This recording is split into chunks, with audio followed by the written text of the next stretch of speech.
Nah, ceritanya begini. Suatu saat N ini berkunjung ke rumah A. A ini adalah temannya N. Ketika berkunjung ke rumahnya A, di rumahnya si A sudah ada si X. Nah, si X ini adalah anggota dari sekte penyembah Dajjal. Sekali lagi Bapak Ibu. Ya. Cerita ini terkait dengan keberadaan sekte penyembah Dajjal yang ada di kota Bandung.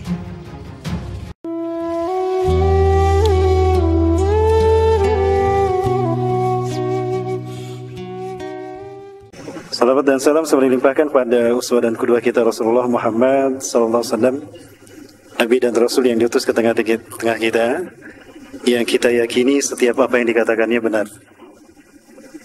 Beliau tidak berkata melainkan berdasarkan wahyu Allah SWT. Sebagaimana Allah tegaskan dalam Quran surat An-Najm ayat kedua dan ketiga. Allah menyatakan a'udzubillahi minasyaitonir rajim. Wa ma yantiqu 'anil hawa in huwa illa wahyu yuha. Dan tidaklah Muhammad berkata-kata melainkan dengan wahyu, berdasarkan wahyu yang diwahyukan padanya. Di antara apa yang disampaikan oleh Rasulullah SAW adalah tentang fitnah yang disampaikan oleh para nabi dan rasul, yaitu fitnah Dajjal. Nah, terkait dengan fitnah Dajjal ini, Rasulullah menyebutkan dia adalah fitnah yang terbesar dan terburuk sejak Allah menciptakan Nabi Adam sampai hari kiamat.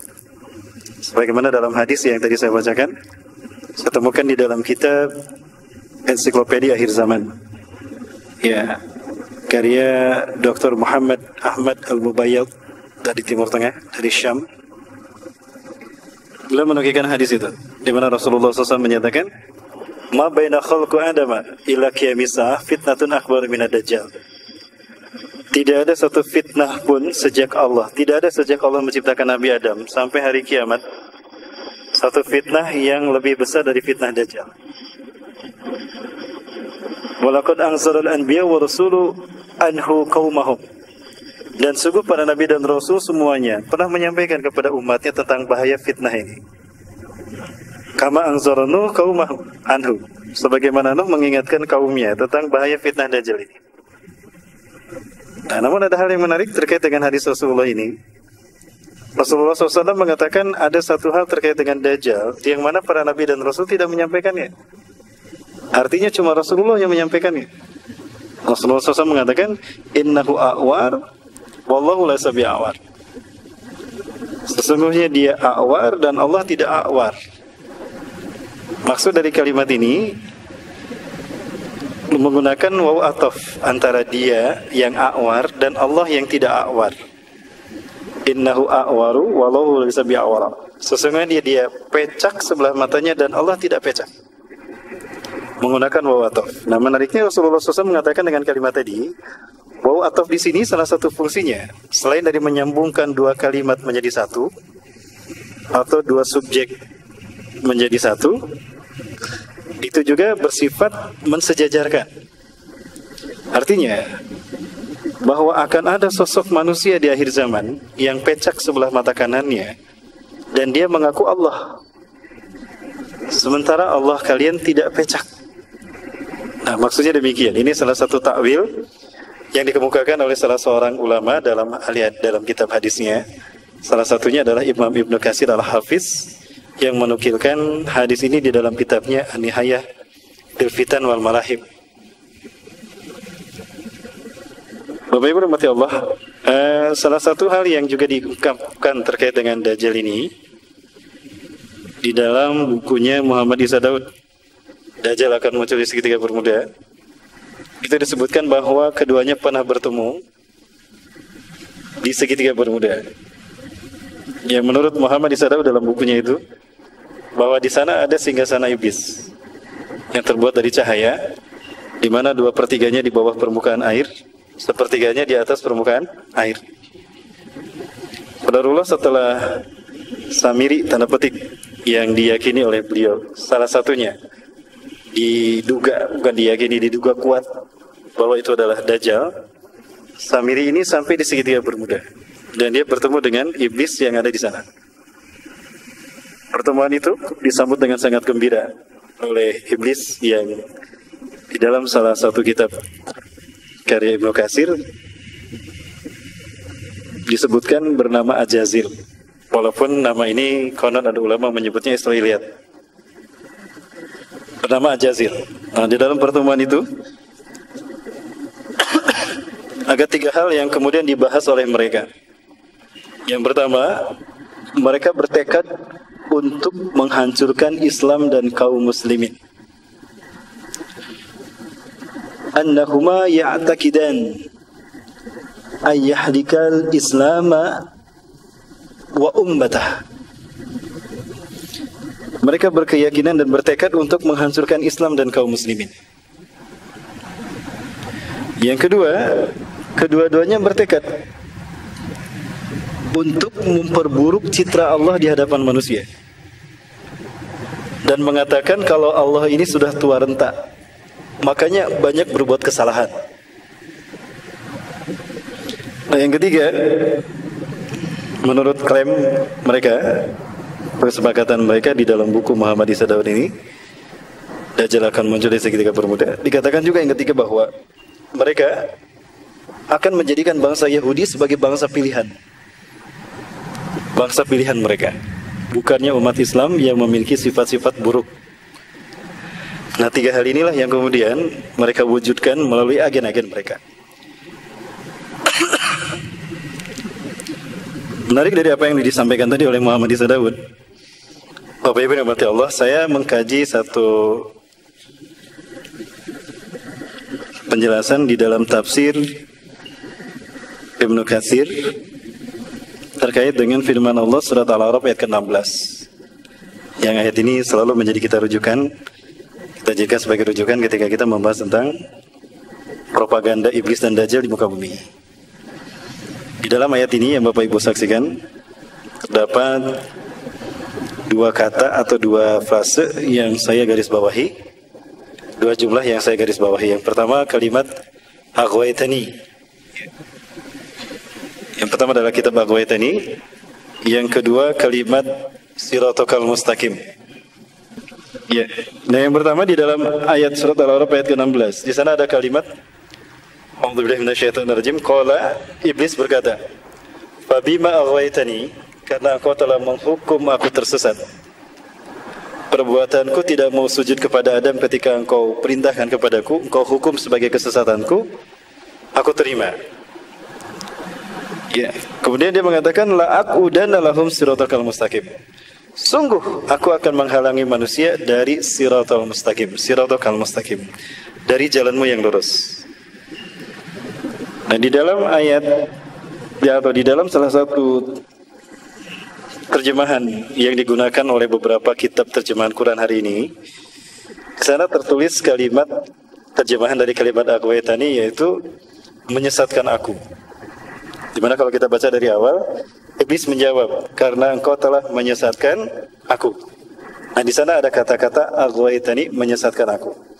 Terjemahan ini sekilas bagi saya pribadi ini terkesan ganjil. Karena perbuatan iblis atau iblis tersesat ada yang menyesatkan. Ya, sekali lagi iblis mengatakan, karena engkau telah menyesatkan aku. Dia mengatakan kepada seseorang yang dia telah menyesatkannya.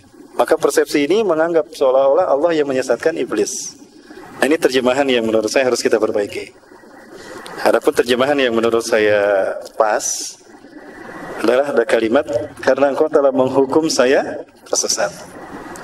Perbuatanku tidak mau sujud kepada Adam, engkau hukum sebagai kesesatanku, aku terima. Itu kata-kata iblis.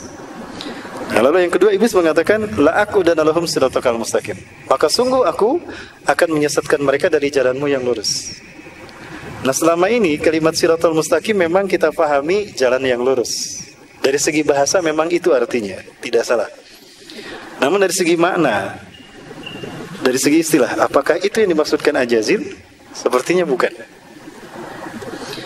Kalau coba kita lihat di dalam Quran surat Al-Imran ayat ke-51. Di dalam ayat itu Allah menjelaskan. Ayatnya Bapak Ibu bisa saksikan di slide. Allah berfirman, A'udzubillahi minasyaitonirrajim. Innallaha rabbi wa rabbukum fa'buduh. Sesungguhnya Allah adalah Tuhanku dan Tuhan kalian. Fa'buduh, maka sembahlah Dia. Hada siratum mustaqim. Inilah jalan yang lurus itu. Nah, berdasarkan ayat ini kita bisa mendapatkan pemahaman bahwa siratal mustaqim itu adalah menjadikan Allah sebagai satu-satunya Tuhan yang disembah. Kembali kepada ayat Al-A'raf ke-16, surat Al-A'raf ayat ke-16, Allah berfirman mengutip kata-kata Ajazil, iblis. Qala, iblis berkata, "Fabima aghwaytani," karena engkau telah menghukum aku tersesat, la aqudanna lahum siratakal mustaqim. Sungguh, nah di sana ada huruf lam taukid dan nun taukid sakilah. Sungguh aku akan menghalangi mereka dari jalanmu yang lurus. Nah, pertanyaannya, apa arti siratal mustaqim? Apakah maksud dari siratal mustaqim yang dikatakan Ajazil dalam ayat ini? Apakah itu berarti jalan yang lurus? Konkretnya seperti apa? Nah, kalau kita lihat di dalam Quran surat Ali Imran ayat ke-51, Allah menjelaskan arti siratal mustaqim. Di dalam ayat ini Allah berfirman, "A'udzubillahi minasyaitonir rajim. Innallaha rabbi wa rabbukum fa'buduh." Sesungguhnya Allah adalah Tuhanku dan Tuhan kalian. Fa'buduh, maka sembahlah Dia. Hada siratum mustaqim. Inilah jalan yang lurus itu. Berdasarkan ayat ini juga ada kata-kata yang sama kalau kita buka surat Maryam ayat 36. Persis sama dengan ayat yang tadi, surat Al-Imran ayat ke-51. Di dalam surat Maryam ayat 36 Allah juga menyatakan, "A'udzubillahi minasyaitonir rajim. Wa innallaha rabbi wa rabbukum fa'buduh." Dan sesungguhnya Allah adalah Tuhanku dan Tuhan kalian. Fa'buduh, maka sembahlah Dia. Hada siratul mustaqim. Inilah siratul mustaqim itu. Oh, berarti siratul mustaqim ini mengandung maksud bahwa menjadikan Allah sebagai satu-satunya Tuhan yang disembah. Bisa diistilahkan juga bahwa siratul mustaqim ini adalah tauhid. Berarti selama ini ketika kita sholat, kita meminta kepada Allah, ihdinas siratal mustaqim, tunjukkan aku ke dalam jalanmu yang lurus, maksudnya kepada tauhid. Bimbinglah kami ya Allah, agar kami senantiasa menjadikan Engkau sebagai satu-satunya Tuhan, tidak mempersekutukan Engkau, dan tidak menjadikan sosok lain sebagai Tuhan. Jadi kalau begitu, apa maksud kata Ajazil ketika dia mengatakan, la aqudanna lahum siratakal mustaqim, sungguh aku akan menghalangi mereka dari jalanmu yang lurus. Ya, bisa juga kita pahami berdasarkan ayat yang tadi bahwa aku akan menjadikan sosok lain yang disembah selain Engkau. Akan ada sosok lain yang akan disembah sebagai Tuhan selain daripada Engkau. Ini yang namanya metode munasabatil ayah. Metode memahami ayat dengan keterkaitan dengan ayat-ayat yang lain. Karena fungsi satu ayat Al-Quran adalah yubayyinu ba'du ba'dan, saling menjelaskan yang satu dengan yang lainnya. Jadi Al-Quran ini adalah salah satu sistem makna, ya, satu sistem nilai. Sehingga ketika salah satu ayat dikufuri, sama dengan mengkufuri ayat yang lain, atau sama dengan mengkufuri semua ayat Al-Quran. Karena adanya keterkaitan antara satu ayat dengan ayat yang lain.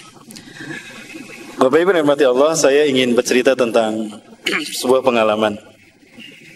Ini pengalaman yang dialami oleh seseorang yang dia mengatakan kepada saya sebelum meninggal dunia. Qadarullah, Allah menakdirkan saya bertemu dengan orang ini. Dan saya bertemu dengan anak ini, dengan pemuda ini karena saya dekat dengan ayahnya. Terakhir saya bertemu dengan ayahnya adalah pada tanggal 9 Juni yang lalu. Saya bertemu dengan ayahnya, dan ayahnya ini adalah seorang dosen dari salah satu kampus ternama di Indonesia.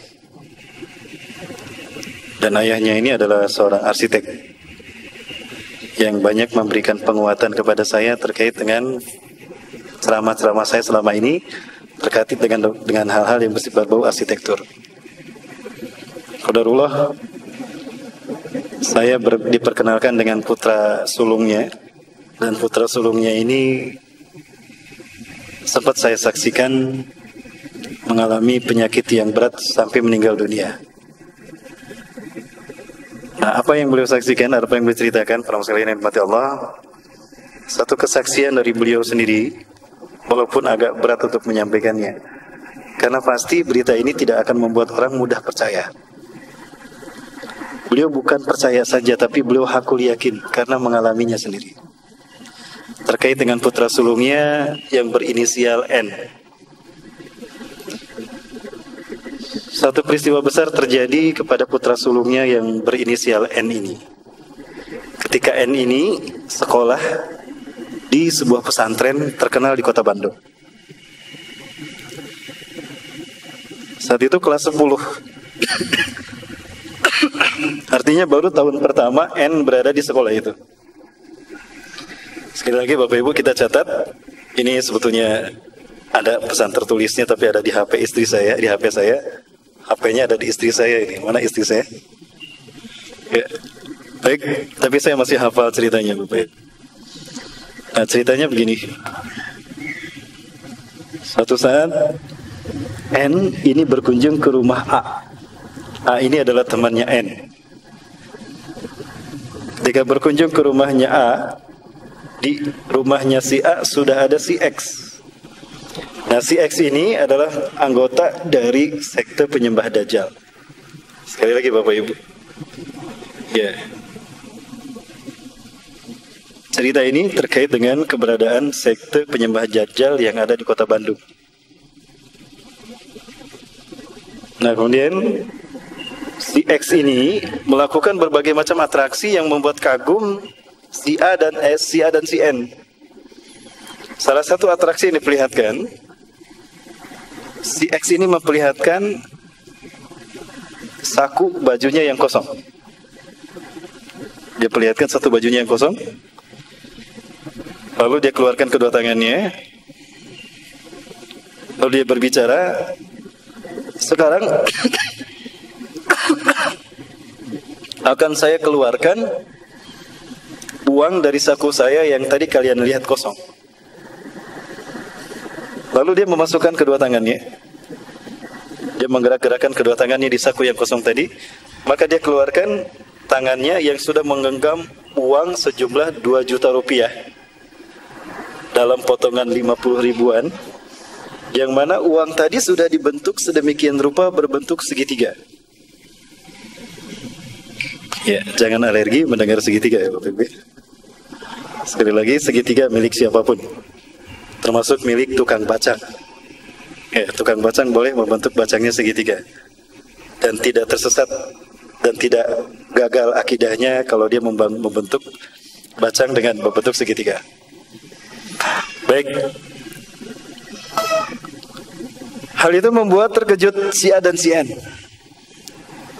Lalu si X berkata kepada keduanya, saya bisa membawa sebuah motor untuk kalian, plus diantar oleh pemiliknya langsung, jika kalian mau. Ya. Namun si A dan si N saat itu tidak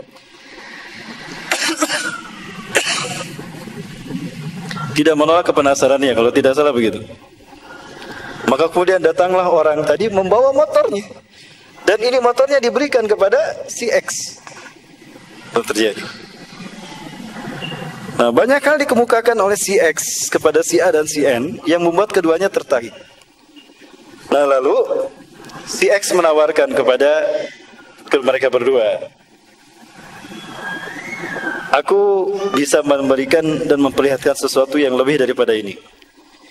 Jika kalian sepakat, mari ikut aku akan pertemukan kalian dengan mereka. Nah, ajakan ini ditolak oleh si A, tapi si N menerimanya. Penasaran. Rasa penasaran yang ada dalam hati si N membuat si N tertarik dan ikut kepada si X. Tidak jauh dari pesantrennya ini. Ya, karena rumahnya ada di perumahan yang tidak jauh dari pesantren itu. Ini ceritanya begini para ustaz. Sekali lagi ya, ini saya sampaikan dari awal, kita mungkin tidak mudah percaya. Tapi demi Allah, orang ini cerita kepada saya langsung, dan saya minta izin kepada beliau untuk menceritakan kisah ini. Dan anaknya sebelum wafat, sebelum sakitnya ini bercerita juga. Dan dia bersumpah demi Allah.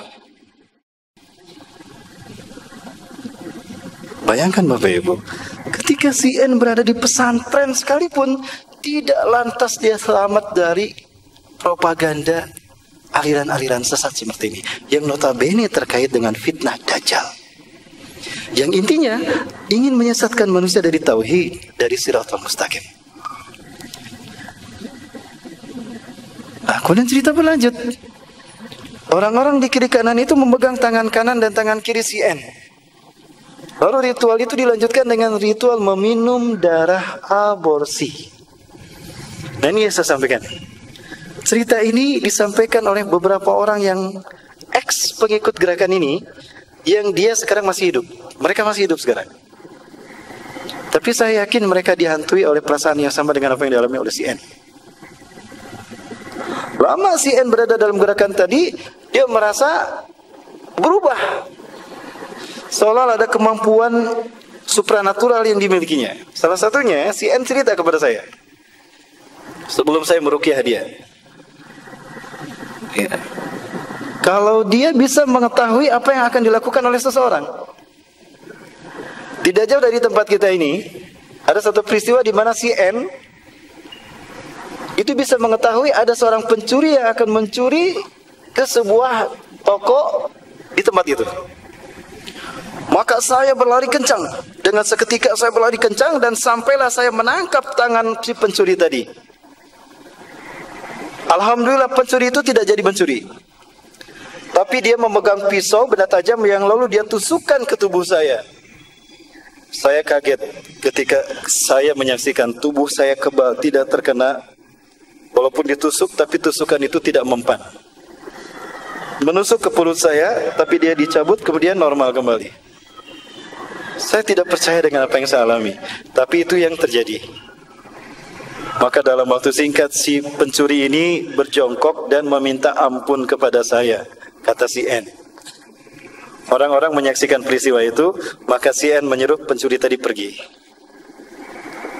Lama berada di kelompok ini, si N gelisah dan dia merasakan tidak nyaman karena selalu dibuntuti. Hingga akhirnya si N meminta ingin keluar dari kelompok atau dari sekte ini. Dia berkata kepada jin yang selalu mengikutinya bahwa saya akan keluar dari kelompok ini, termasuk kepada si X. Lalu si X berkata, kamu tidak bisa keluar dari sekte ini kecuali kamu akan dibunuh oleh pengikut dari sekte ini. Apapun resikonya, saya akan tetap keluar. Kamu bisa keluar tanpa dibunuh. Bagaimana caranya? Pakai kalung salib ini. Maka dipakailah kalung salib tadi. Dan dia menyatakan keluar dari kelompok tadi. Lalu Bapak sekalian, kalung salib ini pun dipakai ketika si N ini sekolah di pesantren itu. Terjadilah peristiwa yang membuat dia ketahuan. Apa peristiwanya? Ketika satu pelajaran tertentu, ya apakah pelajaran olahraga, kalau tidak salah pelajaran olahraga saat itu, salibnya keluar. Dan ketika salibnya keluar, ustadznya kaget menyaksikan si N menggunakan salib. Allahu Akbar. Apa yang kamu lakukan? Sini. Ini kalung apa? Ini kalung salib. Si N kaget ketika ketahuan dia memakai kalung salib. Maka dipanggillah orang tuanya, dan itu dianggap sebagai sebuah kenakalan. Nah, orang tuanya ini adalah teman saya, yang tadi dikatakan dosen salah satu universitas ternama di Kota Bandung, dan ini seorang arsitek. Maka diperingatkan dan dikasih teguran, si N masih bisa sekolah di pesantren ini. Barulah para sekalian berjalan demi waktu berjalan terus. Dia pun lulus dari SMA, dari pesantren ini. Dan dia kuliah di ITB. Barulah Allah berhasil memberikan hidayah, maksudnya Allah memberikan hidayah padanya, dan dia berhasil melalui peristiwa-peristiwa. Ringkas cerita, si N ini mengalami sakit parah. Di sela-sela sakit parahnya inilah dia terus terang kepada ayahnya tentang apa yang terjadi. Ketika dia terus terang, dia takut merundukkan pandangannya. Kenapa? Ada sesuatu mengawasi saya. Sesuatu mengawasi saya di jendela, takut. Seekor kelelawar besar. Ayahnya ketika melihat, aku tidak melihat apapun, kata ayahnya. Tapi saat itu ayahnya cerita bahwa di situ merasakan aura yang tidak sedap di ruangan itu.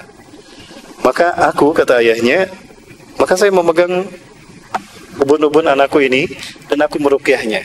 Aku membaca ayat kursi dan trikul. Qul huwallahu ahad, qul a'udzu birabbil falaq, dan qul a'udzu birabbin nas. Alhamdulillah dia bisa kembali tenang, lalu dia cerita. Dan inilah yang dia ceritakan Bapak Ibu. Kisah kalau dia pernah mengikuti sekte penyembah Dajjal yang kerap kali melakukan ritual rutin, yang satu ritualnya adalah meminum darah aborsi. Yang cerita seperti ini bukan satu orang, kepada saya pribadi, demi Allah. Dan saya bisa mempertemukan Bapak dengan orang lain yang sempat bercerita pada saya. Sekarang orang ini sudah hijrah, sekarang bersama-sama kami, bahkan beliau menjadi pemimpin sebuah kajian majelis taklim di Kota Bandung. Bapak Ibu rahmati Allah, ini adalah satu cerita dari sekian banyak orang yang menjadi korban dari peristiwa ini. Ya. Saya sempat dipanggil oleh ayahnya untuk meruqyah si N ini. Saya meruqyah si N, lalu si N cerita pada saya bertanya pada saya tentang Dajjal, tentang Yesus Kristus, tentang abang Kristen, dan tentang fitnah Dajjal. Saya banyak cerita kepada dia dan saya tidak menyangka kalau itu pertemuan yang terakhir. Tidak lama penyakitnya makin parah dan sampai berita kepada saya kalau beliau meninggal dunia. N ini meninggal dunia. Cerita ini menjadi satu bukti yang kuat, testimoni yang kuat bahwa Dajjal dengan fitnahnya itu ada. Intinya ini merupakan sebuah invasi ideologi yang mengancam siapapun, terutama kita umat Islam. Mobil khusus kepada anak-anak remaja. Maka lewat majelis ini saya berpesan khusus bagi pribadi saya sendiri dan juga bagi Bapak Ibu jamaah sekalian yang sama-sama hadir untuk waspada dengan keberadaan sekte ini. Bapak Ibu bisa mempelajari beberapa buku, ya. Sudah waktunya sudah habis. Ada beberapa buku yang Bapak Ibu bisa menemukan kisah ini di dalamnya, tapi versi seorang non-Muslim. Bapak Ibu silakan baca buku Codex Magica. Bisa saya tunjukkan, tapi saya nggak gerak ya.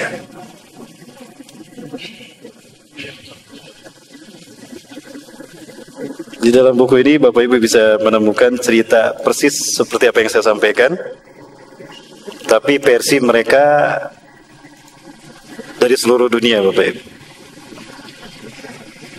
Bukunya yang ini. Maka Bapak Ibu akan menemukan keberadaan sekte ini dalam ruang lingkup yang lebih luas. Bukan hanya orang-orang Islam, tapi di dalamnya terdapat orang-orang non-Muslim yang lebih banyak. Bahkan Bapak Ibu akan kaget, kita akan kaget melihat bahwa ternyata di antara mereka yang menjadi bagian dari sekte ini adalah para pemimpin negara di seluruh dunia, para elit global, para bankir dunia dari Yahudi, bahkan pejabat-pejabat penting di seluruh dunia. Dan saya mendapati hal ini ada di Indonesia. Ya, ini yang membuat saya kaget. Ini fakta bahwa sistem mereka sudah ada di Indonesia, hatta di Kota Bandung, Bapak. Korbannya tadi CN ini. Mudah-mudahan ini menjadi pelajaran berharga bagi kita semua, Bapak sekalian, dan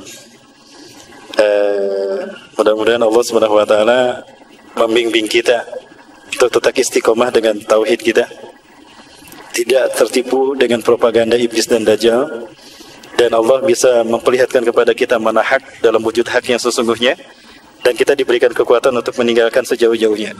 Dan kita berharap juga Allah memperlihatkan pada kita kebatilan dalam wujud kebatilan yang sesungguhnya, dan Allah memberikan pada kita kekuatan untuk menjauhinya sejauh-jauhnya. Ya, pelajari sebagaimana pesan Rasulullah SAW, surat Al-Kahfi 10 ayat pertama dan 10 ayat terakhir. Dalam hadis riwayat Imam At-Tirmidzi itu 10 ayat pertama. Dalam riwayat Imam Abu Dawud itu 10 ayat terakhir. Artinya kedua-duanya bagus untuk kita pelajari, kita pahami ayatnya dan kita pahami maknanya, lalu kita amalkan. 10 ayat pertama surat Al-Kahfi ini terkait dengan fitnah Dajjal tempo dulu. Dan kalau kita pelajari makna 10 ayat terakhir surat Al-Kahfi, ini akan terkait dengan fitnah-fitnah Dajjal di zaman kita. Ya, saya tutup dengan hadis Rasulullah SAW. Beliau bersabda, Man qara'a asra ayatin min awali suratil kahfi usima anid dajjal.